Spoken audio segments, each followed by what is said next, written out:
Night after night, the field changes. A few shallow tracks first, then torn patches.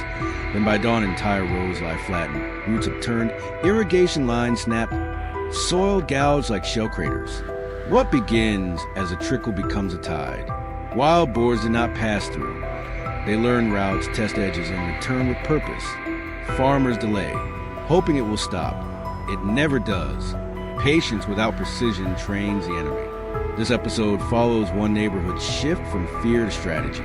We watch cameras, map funnels, and build a patient baiting routine that turns a corral into a dinner hall. For weeks, the hogs dine inside a wide, open pen until the gate is no longer strange but familiar. Then at a single, perfectly chosen moment, a fingertip on a phone closes the world behind iron. Silent, decisive, and final. Stay with us. The trick is not force. It is timing, data, and ruthless patience. You'll watch the single choices that turn ruined ground back into a working field. Act now. Now.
Neighbors stopped acting as lone defenders and built a network.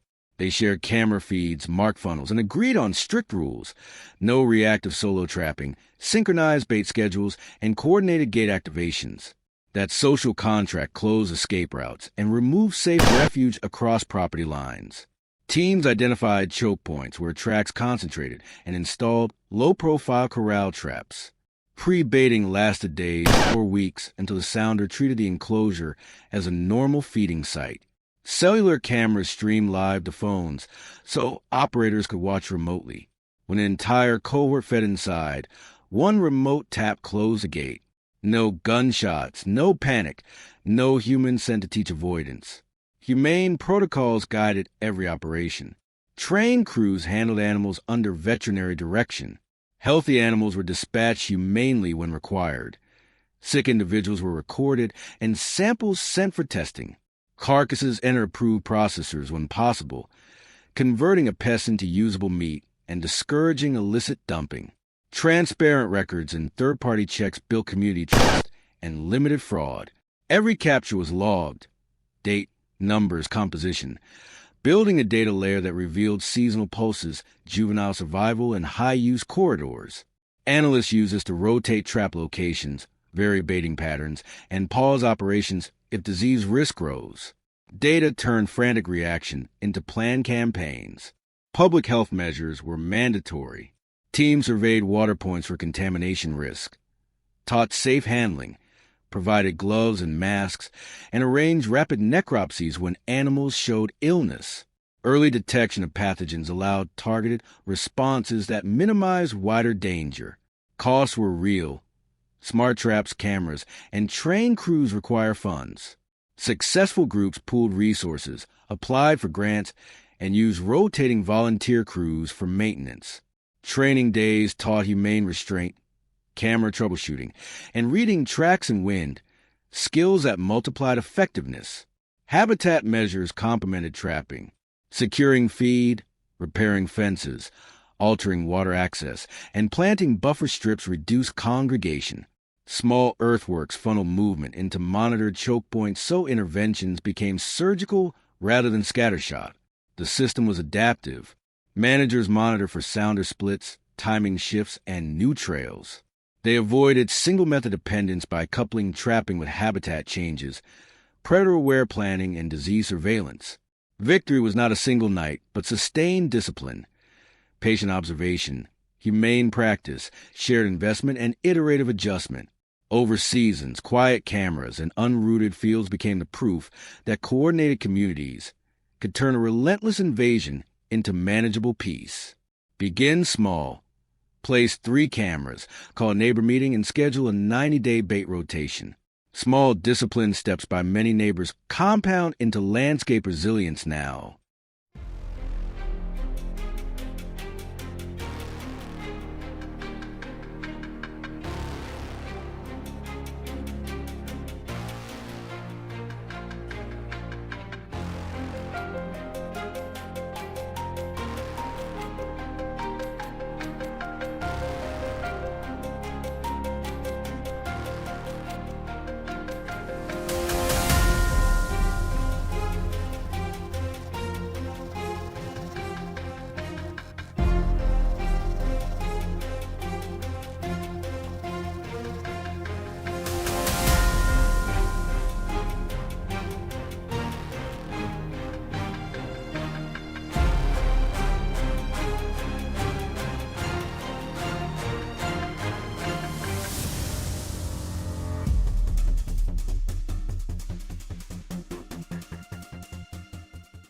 In the months after the first coordinated captures, the work shifted from reaction to stewardship.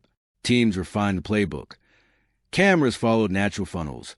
Pre-baiting pulled herds deeper, and remote closures only happened when the entire sound was inside. This discipline prevented trap-smart learning and made each capture a strategic reset rather than a lesson for survivors. Local coordinators organized rotating maintenance shifts so gear stayed online. Volunteer crews learned to read tracks, test wind, and position cameras to avoid human scent paths. When thermal surveys found new bedding areas, teams adjusted bait schedules and added supplementary corrals. The landscape became a living map rather than a series of emergencies. Veterinary oversight was routine.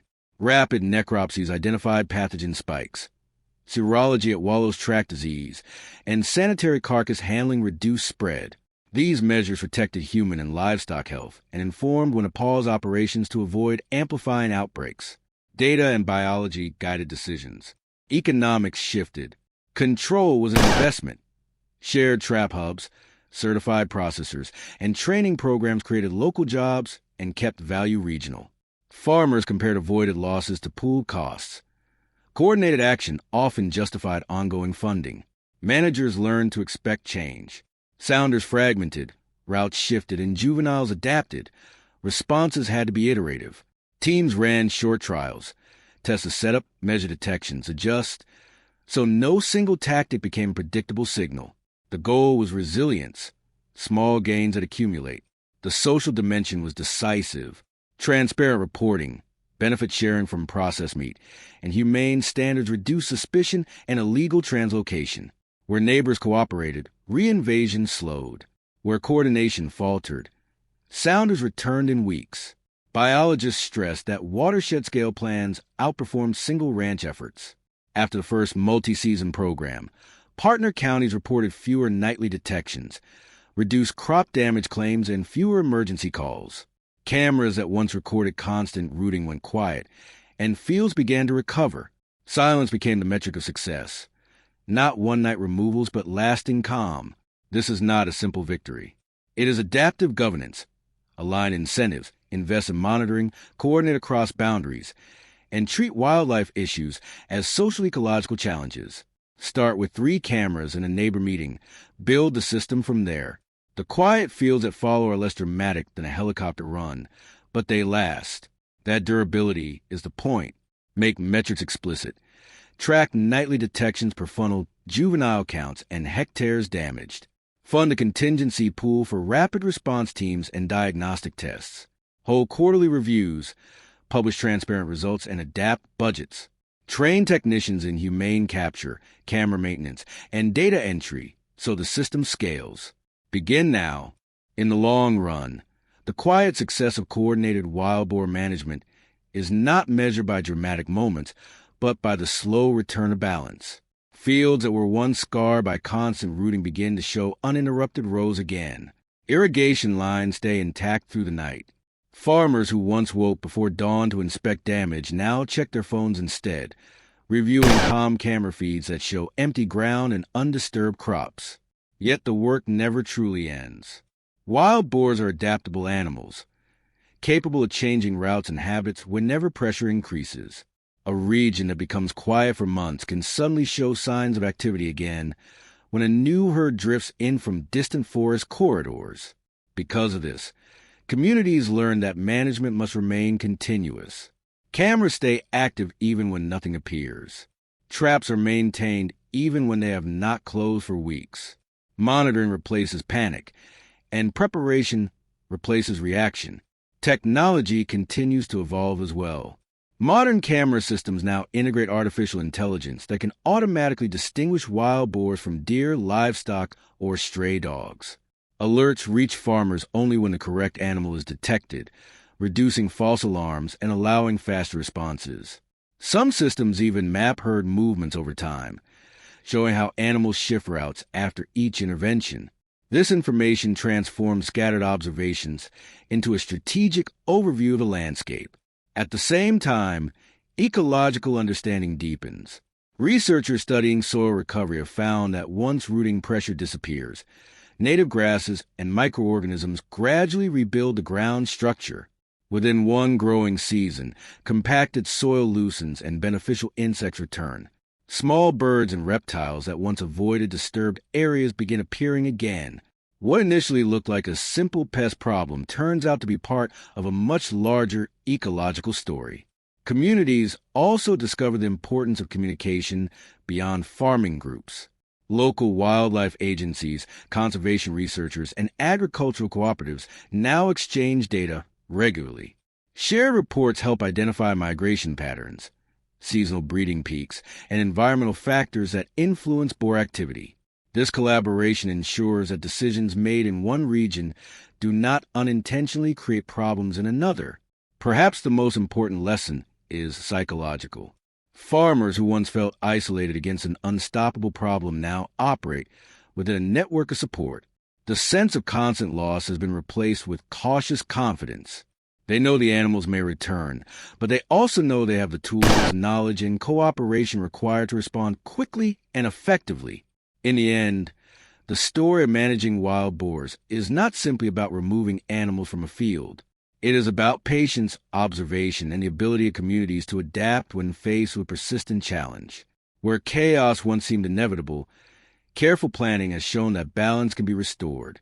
And as the night settles quietly over the fields again, the cameras continue to watch, silently guarding the work of those who depend on the land.